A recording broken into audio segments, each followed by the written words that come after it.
ఇక్కడే సార్ నాకు ఒక బేసిక్ డౌట్ కూడా వస్తుంది. బేసిక్గా మరి మొన్నమాటి దాకా బ్యాన్లో ఉన్నటువంటి పార్టీకి సుప్రీంకోర్టు, బంగ్లాదేశ్ సుప్రీంకోర్టు మళ్ళీ అలా క్లియరెన్స్ ఇచ్చింది. వచ్చే సంవత్సరం రాబోతున్నాయి కదా ఆ ఎన్నికలు. ఆ ఎన్నికల్లో మరి ఎలా నిలబడచ్చు అని చెప్పింది, ఏ అంశాలు పరిగణలోకి తీసుకుంది అంటారు? కోర్టు ఏ అంశాలను పరిగణలోకి తీసుకుంటుంది అనే విషయం కాస్త పక్కకు పెట్టేస్తే, మనము యూనిస్ కానీ, కోర్టు కానీ, ఆర్మీ కానీ ఇవన్నీ కూడా హసీనాకు వ్యతిరేకంగా పనిచేస్తాయి, జమాతేకు అనుకూలంగా పనిచేస్తాయి. అంతే, డైరెక్షన్స్ అలా ఉన్నాయి. కనుక ఈ చట్టము చేయటం జాంతానే. ఎవరికి ఏది చేశారు, వాళ్ళ దగ్గర ఏది లేదు. సింపుల్ గా కోర్టు నిషేధం ఎత్తేస్తుంది, పైనుంచి అవామీ లీగ్ పైన నిషేధం పెడుతుంది. ఇలా పెడతారండి ఎవరైనా? యూనిస్ అలా పెట్టాడు. కనుక Yunus and court and army కంప్లీట్ గా డీప్ స్టేట్ హ్యాండ్స్ లో ఉంది. ఒకసారి అక్కడ నుంచి విముక్తి అయితే ఎట్లయినా ఉల్టా కూడా తిరగవచ్చు. మళ్ళీ హసీనాకు ఎన్నికల్లో పాల్గొనే అవకాశం ఇవ్వచ్చు, ఆమెనే థంపింగ్ మెజార్టీతో మళ్ళీ పవర్ లోకి రావచ్చు. ఈవెన్ బిఎన్పి కూడా చాలా బలంగా ఉంది. ఇద్దరులో ఎవరు వచ్చినా పెద్ద ప్రమాదం ఏం కాదు. కనుక నేను అనుకుంటా ప్రజాదరణ ఉండదు, వీళ్ళు ప్రజలతో ఓట్లు వేయించుకోలేరు. అంటే నా ప్రశ్న ఏంటంటే సార్, ఇక్కడ బేసిక్ గా యూనిస్ కి ఫేవర్ గా, అంటే యూనిస్ ఫేవర్ గా అనుకోవచ్చు, జమాతే ఇస్లాం కి ఫేవర్ గా కావచ్చు, కోర్టుపై కూడా ఏమన్నా శక్తులు పనిచేసే అవకాశం ఉందంటారా, ముఖ్యంగా బంగ్లాదేశ్ కి సంబంధించినంత వరకు? సో అందుకని చెప్పి మళ్ళీ వాళ్ళకి పర్మిషన్ ఇచ్చేసి వచ్చే ఎన్నికల్లో, ఎందుకంటే ఇప్పటిదాకా ఉన్నటువంటి బ్యాన్ ని క్లియర్ చేసేసి వచ్చే ఎన్నికల్లో మళ్ళీ పోటీ చేయొచ్చు అని క్లియరెన్స్ ఎలా ఇవ్వగలిగారు అని యాక్చువల్ ఎంతవరకు అయితే డీప్ స్టేట్ వర్క్ అక్కడ జరుగుతుందో, ఒకవేళ యూనిస్ ఆధ్వర్యంలోనే ఎన్నికలు జరిగాయి అనుకుందాం, అంటే ఇంకా కంప్లీట్ గా ఆర్మీ కానీ, కోర్టు కానీ అన్నీ కూడా వాళ్ళ చేతిలోనే ఉంటాయి. కనుక యూనిస్ పవర్లోకి వచ్చేస్తాం, జమాతే ఇస్లాం గెలుస్తుంది. తాను అవసరమైతే బిఎన్పి నిషేధం పైన పెట్టం, మీరు రాండి అంటే వీళ్ళు సహాయం చేస్తారు. బిఎన్పి, జమాతే ఇస్లామీ కలిసి ప్రభుత్వాన్ని ఏర్పాటు చేయగలుగుతారు. ఇలాంటి అవకాశాలు ఉంటాయి. ఎప్పుడు అమెరికాలో ఉన్న డీప్ స్టేట్ అనుకుంటే, ఎట్లా అనుకుంటే అట్లా అవుతుంది. వద్దు అనుకుంటే రారు, కావాలనుకుంటే వస్తారు. కోర్టు అనుమతులు కూడా అలాగే ఉంటాయి. వీళ్ళకు అనుకూలంగా ఇవ్వాలా, వ్యతిరేకంగా ఇవ్వాలా, ఇవన్నీ కూడా డీప్ స్టేట్ ఇన్వాల్వ్మెంట్ తోటే జరుగుతాయి. కనుక పెద్దగా మనం ఆశించవద్దు. చట్ట పరిధిలో పనిచేస్తుంది అక్కడ. కనుక సుప్రీంకోర్టు చాలా తన న్యాయబద్ధంగా పనిచేస్తుంది. నథింగ్ డూయింగ్, న్యాయం లేదు, అన్యాయం లేదు. ఎవరికి అనుకూలంగా జడ్జిమెంట్ కావాలో చెప్పండి, పేపర్ రాసి ఇచ్చేస్తారు వాళ్ళు. అది బంగ్లాదేశ్ లో ఉన్నటువంటి పరిస్థితి. మనము అటువంటి స్థితిని మనం ఊహించలేము. మన ప్రభుత్వాలు ఇందిరాగాంధీనే నిలదీసి నీ ఎన్నిక చెల్లదు పో అని చెప్పేసి మన కోర్టు. అవునండి, అలాంటి ఒక స్ట్రాంగ్ న్యాయ వ్యవస్థ మన దగ్గర ఉంది, స్ట్రాంగ్ మిలిటరీ ఉంది. ఎవడంటే వాడు వచ్చి మిలిటరీని కబ్జా పెట్టుకోలేడు. కనుక మన దగ్గర ఎప్పుడైనా తిరుగుబాటు కనబడుతుందా అండి? ఆర్మీ తిరుగుబాటు కనబడుతుందా? ఇవన్నీ ఏమీ ఉండవు. కనుక మనం ఆ విధంగా డెమోక్రసీలో చాలా బలపడ్డాము. చూద్దాం జమాతే ఇస్లామీ ఏం చేస్తుంది, చివరకు పవర్లోకి వస్తుందా రాదా అనేది మాత్రం అది అందరినీ వేధించేటువంటి ప్రశ్నే. అదే మురళీ మనోహర్ గారు, ముఖ్యంగా ఇండియన్స్ అక్కడ ఎవరైతే మైనారిటీలుగా ఉన్నటువంటి ఇండియన్స్ గురించి చూసుకుంటే, ఇప్పటిదాకా కూడా బంగ్లాదేశ్ ప్రభుత్వమే మైనారిటీల మీద, అంటే ముఖ్యంగా ఇండియన్స్ మీద జరిగినటువంటి అటాక్స్ ఏవైతే ఉన్నాయో ఇప్పటిదాకా 506 కేసులు ఫైల్ చేసింది అక్కడి ప్రభుత్వం.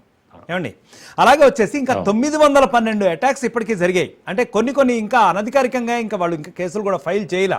ఇంకా మరింత ఈ దాడులు కానివ్వండి, ఈ కేసులు కానివ్వండి, మైనారిటీల మీద పెరిగే అవకాశం ఉందని చెప్పి కూడా ఒక వాదన వినిపిస్తోంది. ఏది, ఇప్పుడు ఉన్నటువంటి జమాతే ఇస్లాం కనుక ప్రభావం మరింత పెరిగితే.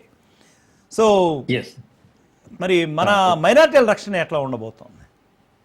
ఇప్పటికే కాస్త తగ్గింది, అంత విచ్చలవిడిగా లేదు అండి మనం చూస్తే కనుక. ఎందుకు అని అంటే, మనం పవర్ ఆపే ప్రయత్నం చేస్తున్నాం, బిల్లు కట్టమని ఒత్తిడి చేస్తున్నాం, వాటర్ సప్లైని ఇలా ఒత్తిడి చేయడం దేని కొరకు అంటే, ఇదిగో మీరు ఇవి ఆపండి, హిందువుల పైన దాడులు ఆపండి.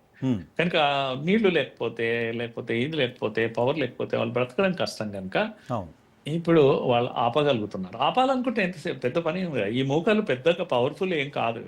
ఎంత పెద్ద నెంబర్ ఉన్నా కూడా చిన్న నెంబర్. అవామీ లీగ్ తో పోలిస్తే వీళ్ళకున్న మద్దతు చాలా తక్కువ, వీళ్ళ నంబర్ కూడా చాలా తక్కువ. ఆర్మీ అనుకుంటే అరగంట పట్టదు వీళ్ళని అందరినీ కంట్రోల్ చేయడం. కనుక ఈ యొక్క దాడులు ఇవన్నీ కూడా మన ప్రభుత్వం విధించేటువంటి చర్యల మీద ఆధారపడుతుంది. తప్పకుండా మన వాళ్ళని కాపాడుకోవాలి, వాళ్ళని అక్కడ పూర్తి రక్షణ కల్పించాలి. దాని కొరకు ఎంతవరకైనా మనం వెళ్లాల్సిన అవసరం ఉంటుంది.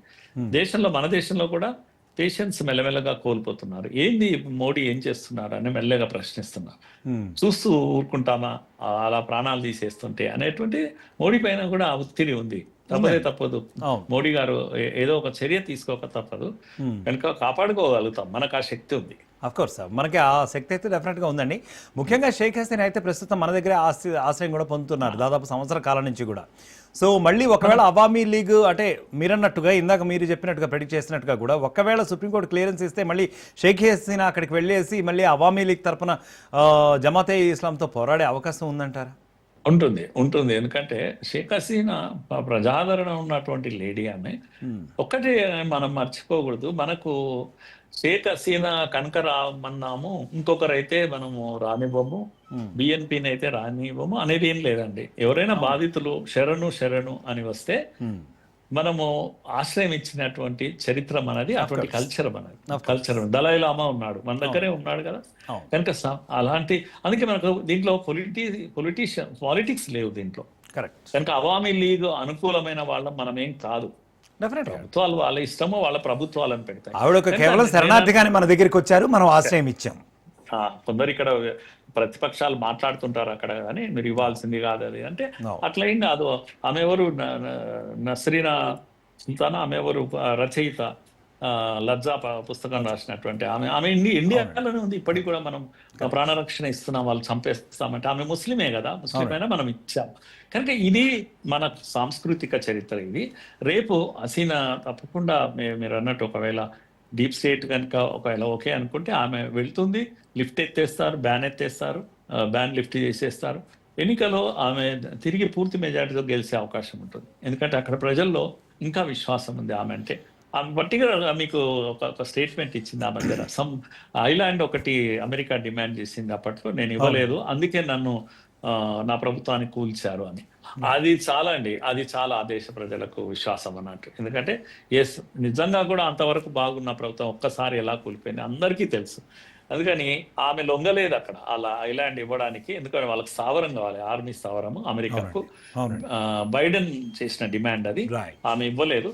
రేపు ఎన్నికల్లో అదే ఎజెండా అవుతుంది, ఆమె ప్రజల ముందు పెడుతుంది. ఇదిగో నేను ఇది చేయనందుకు, అమెరికాకు అనుకూలంగా చేయనందుకు నన్ను తోసేశారు ఇక్కడ ప్రభుత్వాన్ని, కనుక మన దేశాన్ని మనం కాపాడుకుందాం అనే ఒక మాట చాలు, ప్రజలందరూ కూడా ఆమె వైపు వచ్చేస్తారు.